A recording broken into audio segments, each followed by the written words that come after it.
Shanti to all the beautiful souls. आज 31 मई 2025 की मुरली है आपके सामने। मुरली का सार है, मीठे बच्चे, जब तक जीना है तब तक पढ़ना है और पढ़ाना है। खुशी और पद का आधार है पढ़ाई। प्रश्न है, सर्विस की सफलता के लिए मुख्य गुण कौन सा चाहिए? उत्तर दिया बाबा ने, सहनशीलता का। हर बात में सहनशील बनकर आपस में संगठन बनाकर सर्विस करो। भाषण आदि के प्रोग्राम लेकर आओ।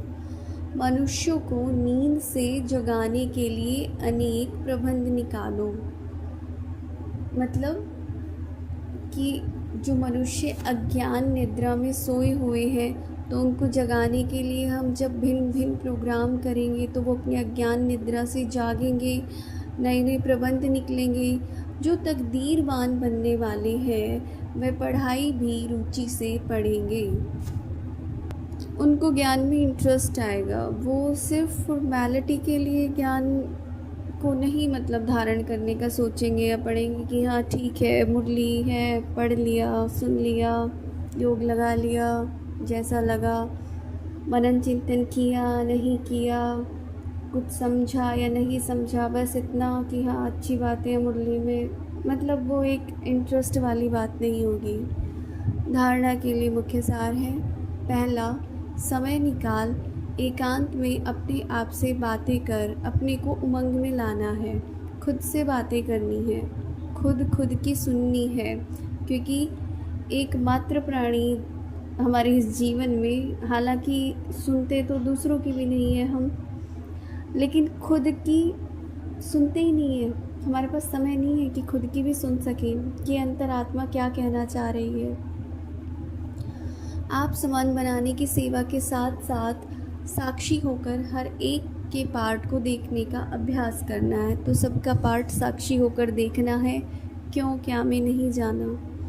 दूसरा, बाप को याद कर अपने आप को सुधारना है। अपने दिल से पूछना है कि मैं मैसेंजर बना हूँ, कितनों को आप समान बनाता हूँ।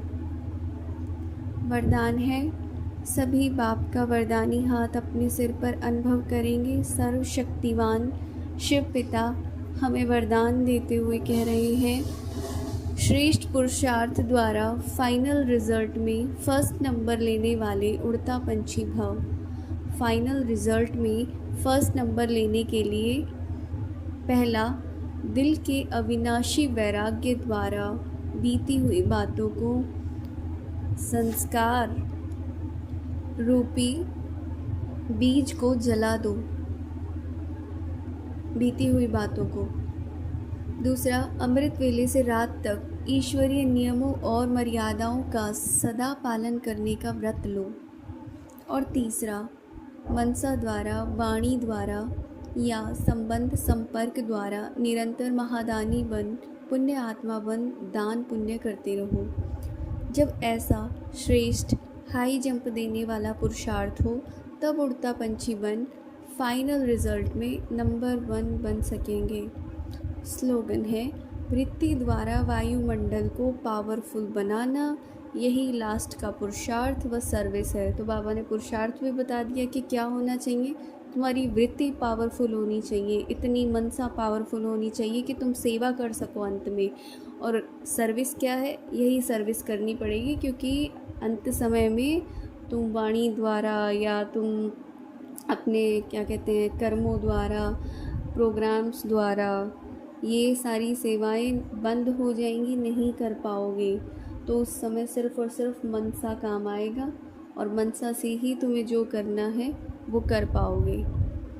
अव्यक्त इशारा है, रूहानी रॉयल्टी और प्यूरिटी की पर्सनालिटी धारण करो। कैसे? विशेष आत्माओं व महान आत्माओं को देश की व विश्व की पर्सनालिटीज़ कहते हैं। पवित्रता की पर्सनालिटी अर्थात हर कर्म में महानता और विशेषता। रूहानी पर्सनालिटी वाली आत्माएं अपनी एनर्जी, समय, संकल्प वेस्ट नहीं गंवाते, सफल करते हैं। ऐसी पर्सनैलिटी वाले कभी भी छोटी छोटी बातों में अपने मन बुद्धि को बिज़ी नहीं रखते हैं। अच्छा, ओम शांति। मुरली अगर आपको अच्छी लगती है तो आप चैनल को सब्सक्राइब और शेयर कर सकते हैं। Thank you.